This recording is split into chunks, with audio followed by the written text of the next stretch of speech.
My journey to ranch ownership began after 20 years of corporate life in the city. I had always dreamed of wide open spaces, the quiet of country mornings, and the freedom to raise a few horses. When I found the 15-acre property in Willow Creek Estates, it seemed perfect, rural enough for my animals, but close enough to amenities that I would not feel completely isolated. The listing mentioned an HOA, but the agent assured me it was hands-off and mainly concerned with road maintenance and preserving property values. I should have asked more questions. The first month was blissful. I spent my days repairing fences, clearing overgrown areas, and setting up proper shelters for the 3 rescue horses I planned to adopt. My nearest neighbor was a quarter-mile away, and everyone seemed friendly when we crossed paths at the local hardware store or feed supply. I felt I had finally found my piece of heaven after decades of cramped apartment living in concrete jungles. The trouble began exactly 32 days after I moved in. A crisp white envelope appeared in my mailbox with the Willow Creek Estates Homeowners Association letterhead. Inside was a formal notice about an unauthorized agricultural structure on my property. I was confused. The barn had been there when I purchased the place. I called the number on the letterhead, hoping to clear up the misunderstanding. That was my first encounter with Karen DeVero, HOA president. Her voice was professionally pleasant, but there was an undercurrent of something else, something cold and calculating. She explained that my renovations to the existing barn exceeded the allowable square footage for outbuildings.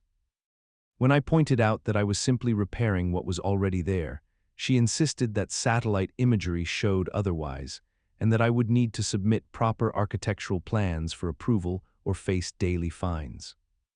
I complied, not wanting trouble. The plans were rejected 3 times for increasingly trivial reasons. The roof pitch was wrong, the color was not from the approved palette, the door hardware was not consistent with community standards. Each rejection came with a processing fee of $200. I began to suspect this was less about community standards and more about something else entirely. My suspicions grew when I noticed an expensive black SUV driving slowly past my property several times a day. The driver always seemed to be taking photos. One evening at the local diner, I overheard a conversation about Meridian Development and their interest in acquiring large parcels in the area for a luxury housing development.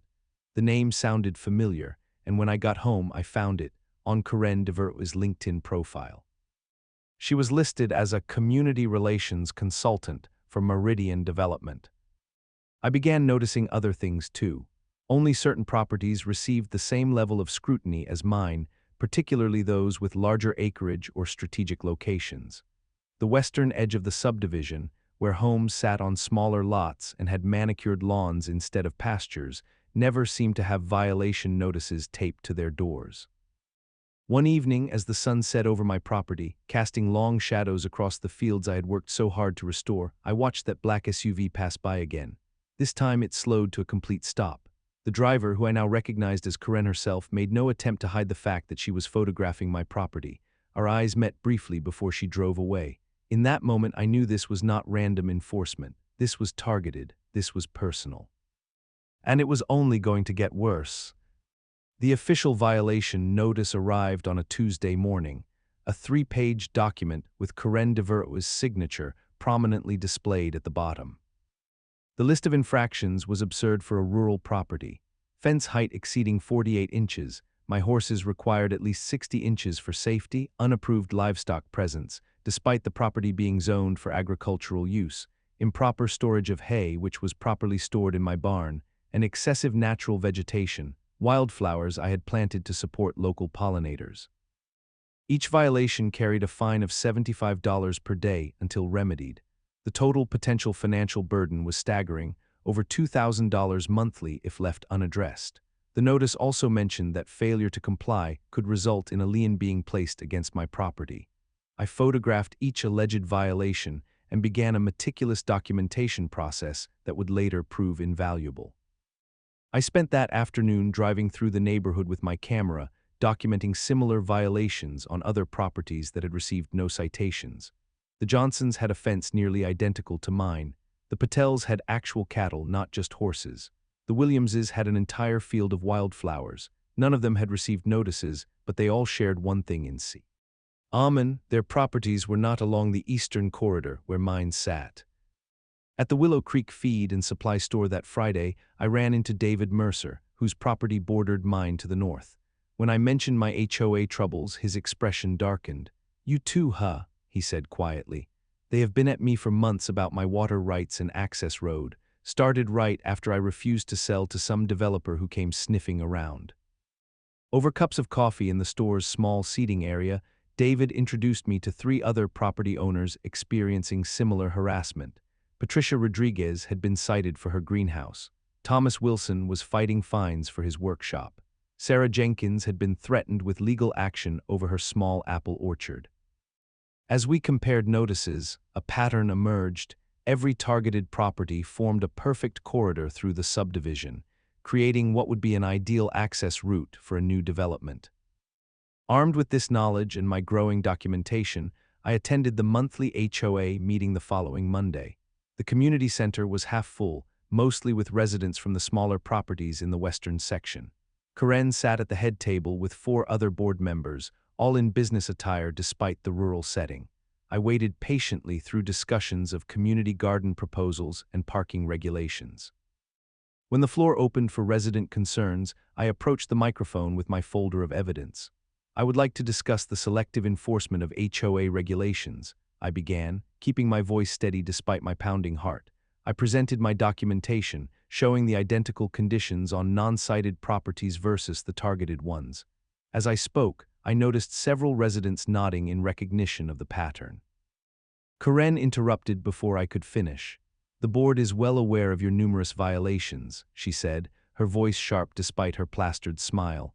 "Perhaps if you had done proper research before purchase, you would understand that Willow Creek Estates is working toward becoming an exclusive community, not a barnyard." "My property is zoned agricultural," I responded, "as are at least 20 others in this subdivision." "Zoning and HOA regulations are separate matters," she replied dismissively. "And frankly, your primitive ranch lifestyle is inconsistent with our community vision." In that moment her mask slipped. Several people in the audience shifted uncomfortably at her tone. I stood my ground. "I request a formal review of these violations by the full board, not just the president," I said, making eye contact with each board member. "And I would also like to discuss the apparent conflict of interest regarding Meridian development." Karen's face flushed. "This meeting is adjourned," she announced abruptly, gathering her papers. As people filed out, she approached me with a cold smile. "You have 30 days to remedy all violations or face maximum penalties. This is not a fight you can win." That night I spread every HOA document across my kitchen table: bylaws, articles of incorporation, architectural guidelines, enforcement procedures. I needed to understand exactly what legal authority this organization truly held over my property. What I found gave me both hope and concern. The HOA did have significant power, but only if it followed its own rules. And from what I could see, Karen DeVuro was breaking those rules at every turn. Over the next 2 weeks, violation notices appeared daily, each more ridiculous than the last. I was cited for noise pollution when my horses neighed in the morning. Another notice claimed my mailbox was half an inch taller than regulations permitted. The most absurd was a violation for unauthorized water collection because I had rain barrels for my garden, a conservation practice actually encouraged by the county. Each notice came with increased fines, now reaching $100 per violation per day. Karen was no longer being subtle. I installed security cameras around my property perimeter after finding hoofprints in my east pasture where someone had clearly trespassed. The footage captured Karen herself walking my property line while on her phone, pointing at various structures, all while carefully staying on the easement that ran along the fence. My research into Meridian development proved illuminating. They specialized in luxury housing developments with artificial lakes and golf courses, projects that required significant land and water rights. Public records showed they had recently purchased 3 foreclosed properties in our subdivision, all seized after owners defaulted on HOA liens. The pattern was becoming clear: identify strategic properties, harass owners with impossible compliance demands and mounting fines, force foreclosure, then acquire the land at bargain prices. More disturbing was what I found when I dug deeper into Karen DeVuro's background. Before moving to Willow Creek 4 years ago, she had served as HOA president in Lakeside Meadows, a community 50 miles north. Within 2 years of her arrival there, 6 properties had been foreclosed on and purchased by, surprise, Meridian Development. The same pattern had occurred in another community before that. I decided it was time for professional help. Elaine Winters came highly recommended as an attorney specializing in property rights and HOA disputes. Her office was modest but professional, walls lined with law books and framed newspaper articles about various housing rights cases she had won. I brought my documentation, now filling 2 large binders, and laid out the entire situation. "I have seen this before," Elaine said after reviewing my materials. "Unfortunately, it is not uncommon. HOAs wield significant power, and when that power is corrupted, homeowners often feel helpless." She pointed to several procedural violations in the enforcement actions. "They are required to give you reasonable time to respond. They are required to have the full board vote on penalties. They are required to offer hearings before imposing fines. Has any of that happened?" "None of it," I replied. "Then we have a starting point." Elaine helped me draft formal responses to each violation, citing the specific bylaws that required proper procedure. We also submitted a records request for HOA financial statements, board meeting minutes, and enforcement actions against all properties over the past 3 years. The financial records, when they arrived, provided the smoking gun we needed. Line items for legal enforcement showed nearly $40,000 spent on actions against just 7 properties, all in the strategic corridor, while the annual budget had allocated only $10,000 for all enforcement actions combined. Even more telling, special assessment funds collected for road maintenance and landscaping had been diverted to a vague category called Community Development Consulting. Meanwhile, my security cameras captured increasingly bold actions. Karen and 2 men wearing Meridian Development polo shirts were filmed walking onto my property, measuring structures and examining my well. Most disturbing was footage of maintenance workers dumping landscape debris just inside my fence line, violations they could later cite me for. I began reaching out to other targeted homeowners. We met secretly at David Mercer's property, comparing notes and evidence. Together, we compiled a comprehensive record of what was clearly a coordinated campaign to force us into financial distress and eventual foreclosure. "They are hoping we will give up," Patricia Rodriguez said, her voice tight with anger. "That we will either sell directly to Meridian at a loss or default on these manufactured debts." "Then they are going to be disappointed," I replied, "because I do not intend to give up my home without a fight." Thomas Wilson, a retired accountant, identified the most concerning pattern in the financial records. These consulting fees to Meridian match almost exactly the amount missing from the road maintenance fund. They are not just targeting us, they are using our own HOA dues to finance the operation. That evening, as I drove home, I noticed the black SUV parked near my entrance gate. As I approached, it pulled away slowly, deliberately. The intimidation was escalating, but so was my determination.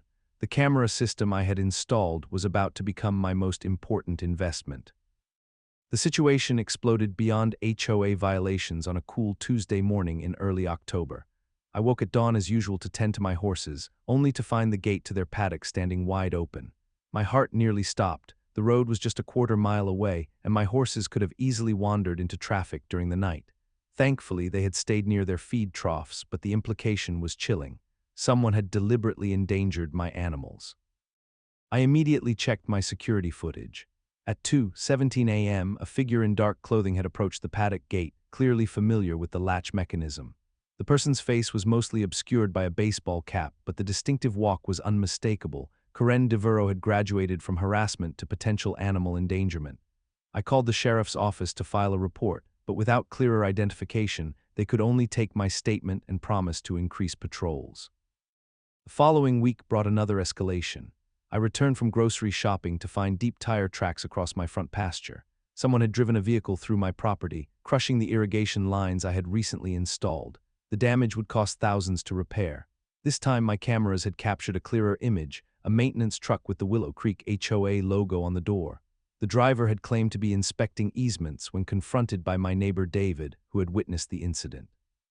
I consulted with Elaine about filing a formal property damage complaint. "Document everything," she advised.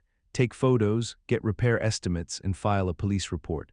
This is crossing the line from HOA enforcement to criminal trespass and vandalism. The confrontation that would change everything happened 3 days later. I was replacing damaged irrigation pipes when a black SUV and a white van with professional security services printed on the side pulled up to my gate. Karen stepped out of the SUV wearing a business suit despite the warm afternoon, accompanied by 2 large men in security uniforms. They bypassed my locked gate by using the HOA emergency access code and marched up my driveway. "We are conducting an inspection of reported violations," Karen announced loudly as I approached them, wrench still in hand from my repairs. "These gentlemen are here to ensure compliance. You need to provide 24 hours written notice for any inspection," I replied calmly, recalling Elaine's advice to always remain composed and cite the actual rules. It is clearly stated in Section 4.3 of the bylaws. Karen's professional veneer cracked slightly. "As HOA president, I have emergency access rights when violations pose a community risk. Your continued agricultural activities qualify as such a risk." "What risk would that be?" I asked, standing my ground but maintaining distance. "Health hazards from animal waste, potential water contamination, fire risks from hay storage," she rattled off. "Step aside and allow us to document these conditions." I shook my head. "Without proper notice, I do not consent to this inspection. Please leave my property and follow proper procedures if you wish to return." The 2 security guards looked uncomfortable, clearly not briefed on the legalities of the situation. Karen's face flushed red. "Do you know who I am? What I can do to you financially? This inspection is happening whether you consent or not." When I stood firm, Karen's hand moved to her purse. What happened next seemed to unfold in slow motion. She pulled out a small handgun, holding it awkwardly but definitely pointed in my direction. "Karen, put that away," I said, my voice steady despite my racing heart. As a licensed firearms instructor, I immediately recognized her dangerous handling, finger on the trigger, improper grip, unstable stance. "You are creating a dangerous situation." "I have every right to protect myself on association business," she replied, her voice shaking slightly.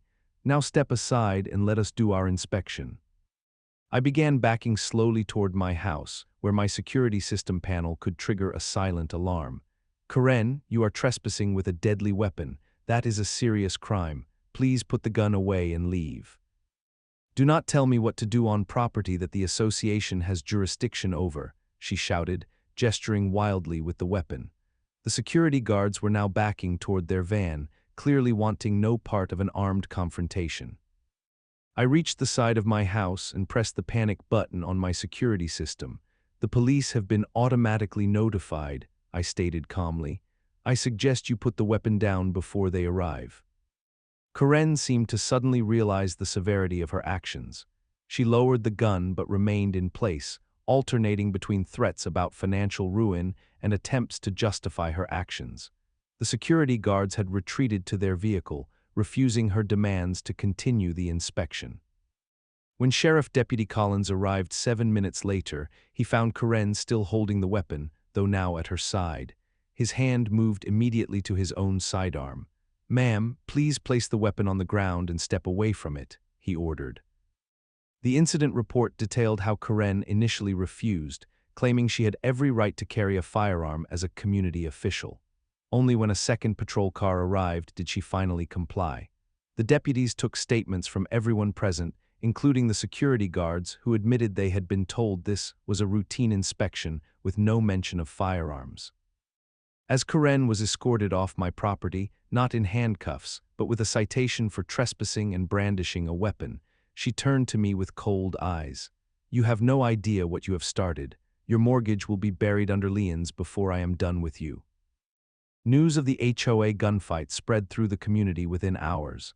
Some neighbors reached out with support, but most remained silent, fearful of becoming Karen's next target. The HOA board issued a carefully worded statement investigating the incident, while emphasizing that the association retained its right to enforce regulations. With legal bills mounting and the HOA continuing to assess daily fines under Karen's direction, I faced a grim financial reality. My savings were depleting rapidly, and the threat of foreclosure loomed exactly as Karen had planned. That nig. Reviewing the security footage of the confrontation for the police report, I noticed something in the background I had missed during the heat of the moment. Karen's purse had fallen open when she drew the gun, revealing documents with the Meridian Development letterhead. I zoomed in, enhanced the image, and froze. There, partially visible, was what appeared to be a commission structure for property acquisitions. I stayed up until dawn, reviewing every piece of footage, every document, every correspondence. By morning, exhausted but clear-headed, I knew this was no longer just about saving my property. This was about exposing a systematic fraud that had likely destroyed many lives before mine, and the gun incident had just given me the leverage I needed. My dining room transformed into an investigation headquarters over the next 2 weeks. Every available surface held documents, photos, maps, and sticky notes connecting various pieces of evidence. I took a leave of absence from my remote consulting job to focus entirely on building my case.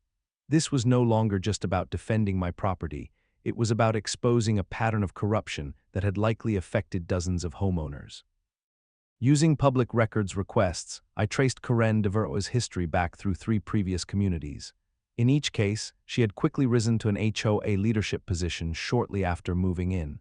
Within 2 years of her arrival, each community had experienced a spike in foreclosures, particularly on larger or strategically located properties. The subsequent purchases of these properties followed a pattern. They were acquired by different shell companies, but all had connections to Meridian Development. The gun incident had opened doors that might otherwise have remained closed. When I shared my findings with Deputy Collins, he introduced me to Detective Ramirez, who specialized in real estate fraud. "This is not the first time we have heard complaints about aggressive HOA tactics," Ramirez explained, "but it is the first time someone has brought us this much documentation." I spent hours driving to neighboring counties, interviewing former homeowners who had lost properties during Karen's tenures at other associations. Their stories were painfully similar to mine: escalating violations, impossible compliance demands, mounting fines, and eventually foreclosure. Most had simply walked away, assuming they had no recourse against the seemingly all-powerful HOAs. "They cited me for having too many trees," explained Robert Chen, who had lost his 3-acre property in Lakeside Meadows. "Then when I removed some, they fined me for unauthorized landscaping changes. There was no winning." County records revealed another crucial connection. Karen's husband, Frank Devereaux, worked for the law firm that represented Meridian Development in all their land acquisitions. The conflict of interest was glaring, yet carefully concealed through layers of paperwork and separate addresses on official documents. Meanwhile, Elaine had enlisted forensic accountant Marcus Wung to analyze the HOA financial records we had obtained. "There is a clear pattern of financial mismanagement," Marcus explained, pointing to suspicious entries in the books. "Money allocated for community improvements consistently gets redirected to legal expenses and consulting fees right before foreclosure actions begin." Most damning was the discovery that funds for road maintenance, collected through special assessments from all homeowners, had been diverted to a company called Community Planning Services, LLC. State business records showed this LLC had been formed 3 years ago with a registered agent who shared an address with Karen's sister. I organized secret meetings with other targeted homeowners, now forming a coalition of 7 property owners who had been subject to Karen's enforcement campaign. We pooled our evidence and resources, creating a comprehensive timeline of harassment, procedural violations, and financial irregularities. The breakthrough came from an unexpected source. While searching county land records for property transfers, I met Amanda Jenkins, an administrative assistant who had worked there for 20 years. When I explained what I was researching, her expression changed. "You might want to look at this," she said quietly, pulling a misfiled document from a separate cabinet. "It came through last year, but was never properly recorded due to some irregularities I noticed." The document was a partnership agreement for yet another LLC, this one called Willow Creek Acquisitions. Listed as partners were Karen Devereaux and Michael Stern, the CEO of Meridian Development. The purpose of the company was explicitly stated: to acquire strategic properties within the Willow Creek Estates subdivision for future development. More revealing was the compensation structure. Karen would receive a percentage of the profits from any development built in properties she helped acquire, with bonuses for properties purchased below market value. The document practically spelled out the scheme: use HOA enforcement to drive down property values or force foreclosures, acquire the properties at reduced prices, then develop them for maximum profit. I carefully photographed the document, my hands trembling with a mixture of anger and vindication. This was the smoking gun we needed: direct evidence of Karen's financial interest in forcing foreclosures on properties like mine. Amanda also provided records showing that consulting fees paid to community planning services matched exactly the amounts missing from the HOA Road Maintenance Fund. Money that rightfully belonged to all homeowners had been systematically diverted to fund Karen's operation. That evening, as thunder rumbled across my property, I sat on my porch watching the storm approach. My horses grazed peacefully in their pasture, unaware of the human tempest that had nearly cost them their home. For the first time since the confrontation, I felt something beyond anger or fear. I felt a calm certainty. The evidence was overwhelming. Now it was time to use it. I contacted Elaine and Detective Ramirez, sharing everything we had discovered. Together, we mapped out a strategy that would not only save my property, but potentially bring justice to everyone who had suffered under Karen's regime. As lightning flashed across the darkening sky, I knew the real storm was about to break, and this time, Karen DeVuro would be the one caught unprepared. With our evidence compiled and strategy in place, I moved from defense to offense. Elaine filed formal complaints with the State Attorney General's Real Estate Division, the County District Attorney, and the State Bar Association regarding Frank DeVuro's conflict of interest. Each complaint included meticulously organized evidence, witness statements, and financial records showing the pattern of abuse. Filing in multiple jurisdictions creates pressure from different angles, Elaine explained. If one agency drags its feet, another might take action. Detective Ramirez submitted his preliminary findings to the district attorney's office, focusing on the misappropriation of HOA funds and potential fraud charges. The partnership agreement between Karen and Meridian Development became the centerpiece of the investigation. Meanwhile, I had been compiling a comprehensive report of our findings, carefully removing any information that might compromise the official investigations. Through David Mercer, who had a connection to local media, we reached out to Michael Chen, an investigative reporter known for his work exposing development corruption. "I cannot promise coverage," Chen warned during our first meeting, "but if your evidence is as strong as you say, this is exactly the kind of story that serves the public interest." We provided Chen with enough documentation to start asking questions without revealing our full strategy. His first inquiries to Meridian Development and the HOA board sent immediate ripples through the community. Board members began calling emergency closed-door sessions. Karen was spotted making frequent visits to her husband's law office. The HOA suddenly announced an emergency public meeting to address community safety concerns following the recent incident. The real purpose was transparent. Karen was attempting to control the narrative by portraying herself as the victim of an aggressive rancher who refused to comply with community standards. The meeting was scheduled for Thursday evening at the community center. Our coalition of affected homeowners arrived early, strategically sitting in different sections of the room.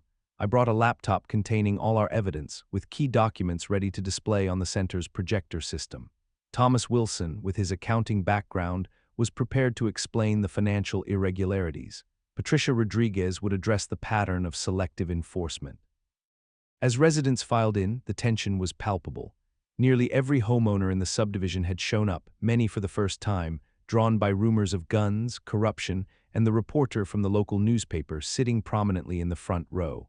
Several people nodded encouragingly as I took my seat, a stark contrast to the isolation I had felt at previous meetings. Karen arrived 5 minutes late, flanked by 2 board members and a man I recognized as an attorney from her husband's firm. She appeared confident, dressed in an expensive suit with perfect hair and makeup, clearly prepared for a media appearance. The remaining board members, Jackson and Whitaker, sat slightly apart, their body language suggesting discomfort. Karen called the meeting to order with practiced authority. "We are here tonight to address serious concerns about safety in our community," she began, her voice steady and professional. "Recent events have demonstrated risks that come with allowing incompatible agricultural activities in our residential development." She proceeded to describe a narrative that barely resembled reality, claiming she had been threatened while performing her duties, that my ranch activities were creating health hazards for neighbors, and that her actions had always been in the best interest of property values. She cleverly avoided directly mentioning the gun, instead referring to necessary security precautions due to increasingly hostile encounters. "The board is considering amendments to our bylaws to further restrict agricultural activities," she continued, "and to strengthen enforcement mechanisms for the protection of all residents." When she finished, she called for questions, clearly expecting the usual silence that followed her presentations. Instead, 6 hands immediately went up. She reluctantly acknowledged David Mercer. "Before we discuss new restrictions," David said clearly, "should not we address the financial discrepancies in the HOA accounts? Specifically, the $40,000 in road maintenance funds that were diverted to a company owned by the president's sister." Karen's composure faltered momentarily. "That is an accounting matter that has been reviewed by the board. We are here to discuss safety concerns." "Actually," said Board Member Jackson, speaking up unexpectedly, "the full board has never reviewed those expenditures. This is the first I am hearing of it." Before Karen could respond, I stood and approached the front of the room. "Since we are discussing community safety, perhaps we should address the real threat to our neighborhood, the systematic abuse of HOA authority for personal financial gain." I connected my laptop to the projector as Karen protested. The first image appeared on screen, the partnership agreement between Karen and Meridian Development. "This document shows that our HOA president directly profits from foreclosures in our community," I explained, my voice steady despite my pounding heart. For the next 20 minutes, I methodically presented our evidence: the financial records showing diverted funds, the pattern of selective enforcement targeting strategic properties, the history of similar actions in other communities, and finally, the documentation of procedural violations in every enforcement action taken against targeted homeowners. The room fell completely silent as I displayed the last piece of evidence: a map showing properties that had been foreclosed on and subsequently acquired by Meridian-connected companies, overlaid with Karen's enforcement actions. The pattern was undeniable. "This is outrageous," Karen finally sputtered, her face flushed with anger. "These are false accusations and misrepresentations. I will not stand for this character assassination."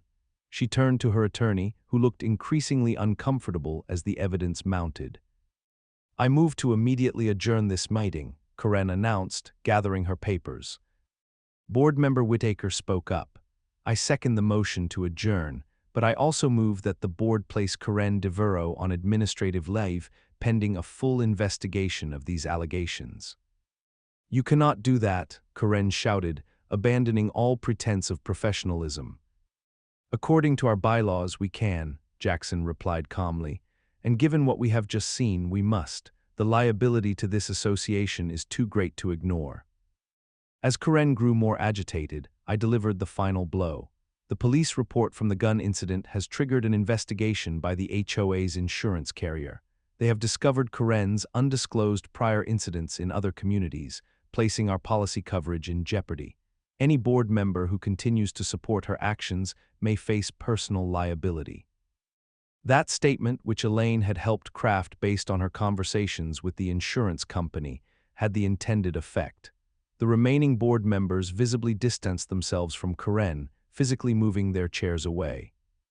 The vote to place Karen on administrative leave passed unanimously, with Karen herself not even staying to vote against it. She stormed out of the meeting, shouting threats of lawsuits against everyone involved. Outside, the local news crew that Michael Chen had tipped off captured her unhinged departure on camera, cementing the public narrative. As the meeting dissolved into excited conversation, I gathered my materials, nodding to our coalition members. Phase 1 of our counterattack had succeeded beyond our expectations. The HOA weapon Karen had wielded so effectively had just been turned against her. and this was only the beginning. The weeks following the emergency meeting brought a cascade of consequences for Karen Devereaux. The State Attorney General's office launched a formal investigation into the HOA's financial practices, focusing particularly on the misappropriation of special assessment funds. Detective Ramirez executed search warrants on both the HOA office and Karen's home, seizing computers and financial records. Michael Chen's explosive three-part investigative series in the county newspaper detailed the entire scheme, including interviews with former homeowners from other communities who had lost their properties through similar tactics. The series triggered investigations in those communities as well, as other victims came forward with their stories. Meridian Development issued a public statement severing all ties with Karen and her husband, claiming they had no knowledge of any improper activities. Internal emails obtained through the investigation would later prove this claim false, resulting in sanctions against the company and several executives. The most satisfying development came when Karen's husband's law firm placed him on indefinite leave after the State Bar Association opened an ethics investigation. The financial pressure of mounting legal bills and loss of income forced the Devereaux to list their luxury home for sale at a significantly reduced price due to the distressed nature of the sale. In the ultimate irony, when they failed to find a buyer quickly enough to cover their legal expenses, foreclosure proceedings began on their property. The same system they had weaponized against others had come full circle to claim their own home. The HOA underwent a complete reformation under interim leadership. A special election brought in a new board comprised of homeowners committed to transparency and fairness. I was surprised when several neighbors nominated me to serve as an advisor to the transition team, specifically to help draft new bylaws that would protect against future abuses. We created a balanced governance structure with clear limitations on enforcement powers, mandatory conflict of interest disclosures, and oversight provisions for financial decisions. Most importantly, we established a homeowner advocacy committee specifically charged with reviewing enforcement actions for consistency and fairness. Criminal charges against Karen were filed 3 months after the emergency meeting. The district attorney's office charged her with embezzlement, fraud, and misuse of HOA funds. While she maintained her innocence publicly, her attorney began negotiating a plea deal that would include restitution to the HOA and affected homeowners. As for my ranch, the lifting of Karen's enforcement campaign allowed me to finally complete the improvements I had planned from the beginning. The barn renovations were approved under the new architectural review process. My irrigation system was repaired, and the pastures flourished in the spring rains. My horses, once the subject of violation notices, became neighborhood favorites, especially among the children who would stop by the fence with apples and carrots. 6 months after the confrontation, I hosted a community barbecue at my ranch. Many neighbors who had kept their distance during Karen's reign came to apologize for their silence.